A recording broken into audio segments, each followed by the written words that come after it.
Hey, what's going on guys? Top Tier Gaming here, and today I have a special deck profile for you. It is, of course, back on Weiss book, the thing that holds no similarities to maybe another deck building simulator you may know. No similarities at all. And today I'm doing a Fate Sakura deck profile. It's a set that is going to be coming to English very soon.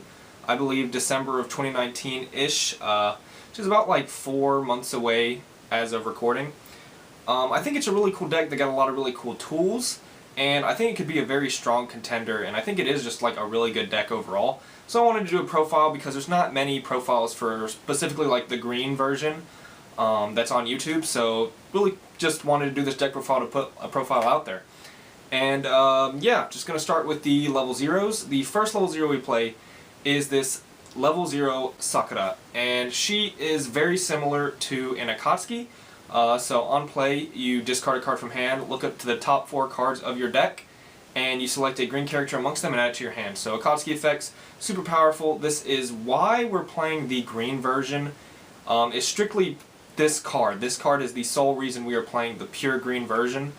And anything that facilitates this card is good because Akatsuki cards are so powerful. If your deck has one, you want to play it, and we have one. So we're going to play it, and we're going to use anything that can help facilitate how selective this card is, how many things you can see off of it. There is just so many benefits to having this card in your deck, so we are running 4 of it. And then the next card is actually 4 of this Brainstormer. It's like the Presage Flower Brainstormer. This card is super powerful and very good for the deck. One of the strongest reasons to play the deck is this card, I think. So its first effect is when you trigger a gold bar, you can discard a card to select a character in your clock and add it to your hand, and then you clock yourself. So this effect is very, very good, especially when it's attached to the gold bar trigger. And the reason it's so good is because gold bars tend to... First of all, we're running 8 before I get into this, so this thing triggers literally any time you trigger a climax, which is great. But what gold bars tend to do is because they come to your hand when you trigger them, you can end up being really flooded with climaxes in your hand. So an effect like this that is constantly hand filter for your gold bars is crazy good because it means you're never in a situation where you have too many gold bars in hand when you don't want them, at least when you're attacking and whatnot. So maybe if you're playing a regular deck with 8 gold bars, you might see 2 to 3 in hand when you don't even want them just because your triggers work like that. What this card allows you to do is when you trigger the gold bar, you can add the gold bar to your hand, stock yourself, use this effect, discard the gold bar if you don't want it, to hand filter. And that's just really, really powerful because it's the only weakness of gold bar and you just kind of remove it. And that's just great. And then its other effect is pay 1, tap itself, salvage Brainstorm, which is honestly just really good. You're running this anyways. This card is so powerful, so we're playing 4 of it just because we want to see it.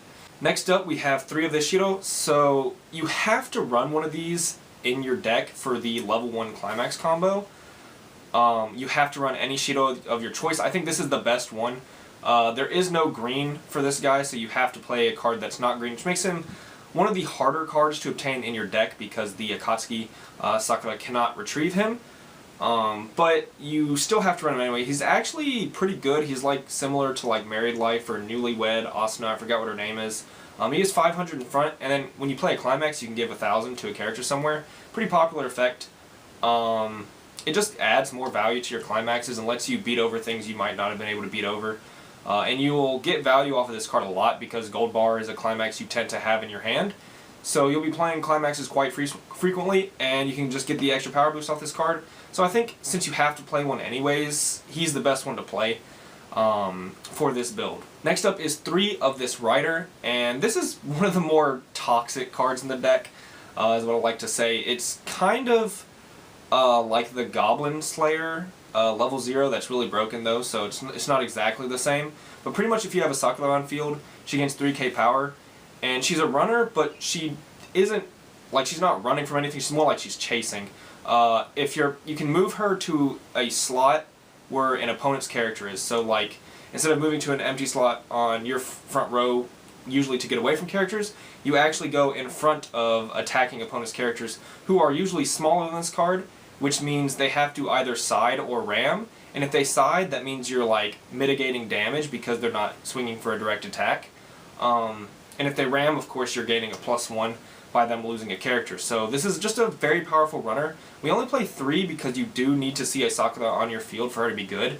So if you open her up as your only 0, she's kind of bad because she can't do anything. She's just a 500 beater. So yeah, that's why we only play 3, is just because even though she's very, very powerful, she's reliant on other cards to be good, and I want to minimize on cards that need other cards to be really powerful, but this card is still worth the run in my opinion because it's one of the stronger things we can play at level 0. And then lastly for level 0s is 4 of this Clock Bomb Sakura, so she can get rid of big threats because she's a suicider, which is, you know, pretty good. Some people don't really like suicider effects much anymore, but they can be useful, especially things like stock and clock bombs, because they get around effects that certain cards have at level 0 where they need to go to waiting room, like certain Rickies need to be sent from stage to waiting room, so this can get around that. She also has an effect where when she attacks, you look at top 2 cards of your deck, and you can put one of them back on top and send the other to waiting room. So what you want to do with this is like attack first, or is how I like to use it. So you can sort of guarantee that the first card you trigger isn't a climax, because when you need to pay out climaxes, like if you have to pay 1 or 2 stock to get it out of your stock, like that's fine.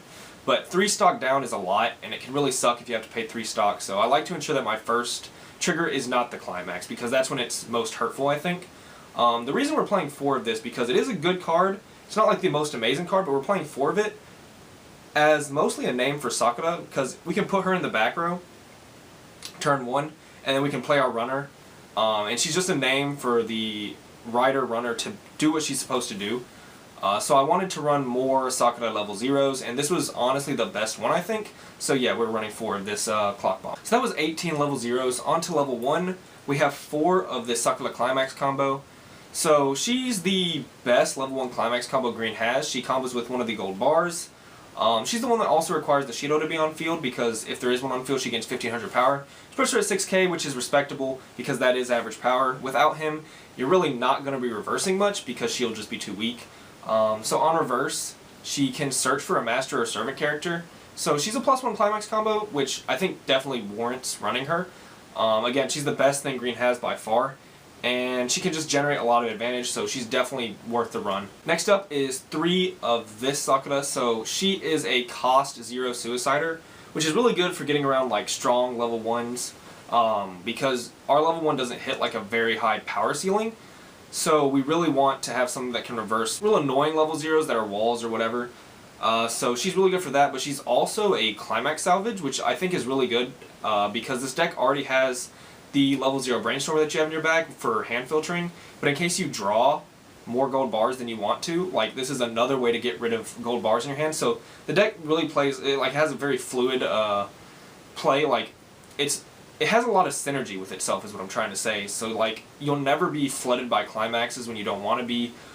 You can get characters you need very, very easily because there's so many filtering options in the deck. So that's one thing I really like about playing green. So next up is 2 of this 1/1 Rider. She is 7/5 with Hand Encore if you have a Sakura on field, so that's most of your deck, so you should be able to get that off.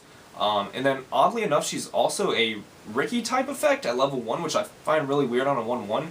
But it's actually pretty good, so you know, on play you can pay 1 clock yourself to search for either your level 0 Brainstormer, which is something you really want to get, and also you actually need you need that level 0 Brainstormer specifically for her to gain 1500 in Hand Encore. It's not any Sakura, you just need that Brainstormer, but she searches for it, so you'll be able to have it.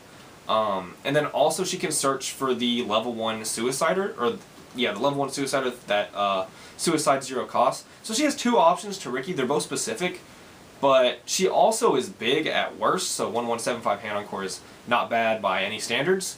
So she's just a real nice option to play at 2 in the deck, I think. And then next up is 2 of this Sakura. She is another interesting card. So she has a demerit where if she comes from your hand to the field, if you have 2 or less stocks, she rests herself, so you have to be kind of careful when you're playing this card, because you obviously don't want to, you know, have that demerit affect you. But, so if you play a Climax, she gains the effect that when she reverses a character, you can place the top card of your deck into your stock. So this is a really good effect because, you know, it's a generic Climax combo with any one of your gold bars, so that's great. And it can help generate stock, which as long as, you know, it's not a Climax, that's really good for your compression, paying for characters. Just a very powerful effect in general when you need to generate more stock. The one issue I have with it is the fact that you're already playing gold bar, which means you're already blind stocking cards, and this is just an additional blind stock. So while gaining stock is super good, I think you have to be really careful with this card, because while it is powerful, you can end up like screwing yourself even more if you don't know if you blind stock climaxes. So you have to be kind of aware of that, but other than that, this is a pretty strong card in my opinion. And then lastly for level 1s is 2 of this generic 1500 backup. It's the best thing green has. We are playing a green backup simply for our Akatsuki. We just want everything to be facilitated by that card. So we are choosing a green backup. Also the art is nice, so it's a pretty good 1500 backup in my opinion. Next up we run one level 2, and it is this 2/1 3K backup. And then next is level 3, so we play 3 of this Rider. She's kind of vanilla-y, like she doesn't have too much going on, but she is very good at what she does. So she can come out at level 2, so she is an early play, and then she's a healer as well, so level 2 healers are good, something we definitely want to run. That's really all she does, but I mean that's pretty good. And then next up is 4 of this level 3 Rider right here. So she's the main climax combo at level 3, and this thing can be a real pain for your opponent. And it's one of the coolest cards of the deck, I think. So she combos with the other gold bar, and she gains 2 effects on attack. So she gives the opponent in front of her minus 3k power, which technically means effectively she's 13k base. So it's just to help her reverse the character in front of her. And then she also has the effect until the end of your opponent's next turn that the character in front of her cannot front attack, which effectively means they have to side, which means they have minus 3 soul. So she's also a healer, by the way. I should mention that because that's pretty good, which means you're running 7 healers. This makes it very, very hard for your opponent to kill you, which is really good because you're effectively playing this sort of sustain style where you outlast your opponent. And I think those styles can be really fun to play with. And this one is really, really annoying to deal with because it doesn't even like give the actual minus soul in front. It just says you can't front attack, which can actually mess up like level 3 climax combos for your opponent that need to reverse characters. So this card overall I think is a really good anti-damage. Like sometimes anti-damage can feel kind of weak in some sets, but this one I think is really strong, so definitely want to play 4 of her.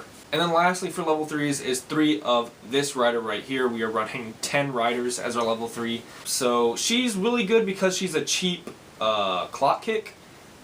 So like that's really effective because we have no game enders otherwise. So the fact she's a pay 1 clock kick the turn she's played, which is really good for finishing games when you have no finishers. So definitely wanted to play something that could attempt to end the game. She is guaranteed damage if she reverses the character.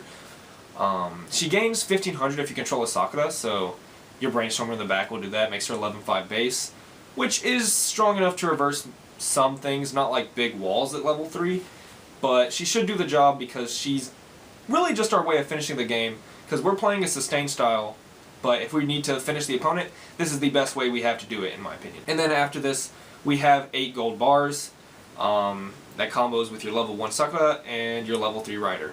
So that's the whole deck profile. I think green for Fate is a really cool set, has a lot of really cool options. I plan to build it in English when the cards do come out.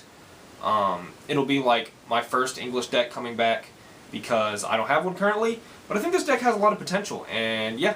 So I hope you enjoyed the deck profile. If you did, please be sure to like and subscribe. This was Top Tier Gaming. Bye YouTube.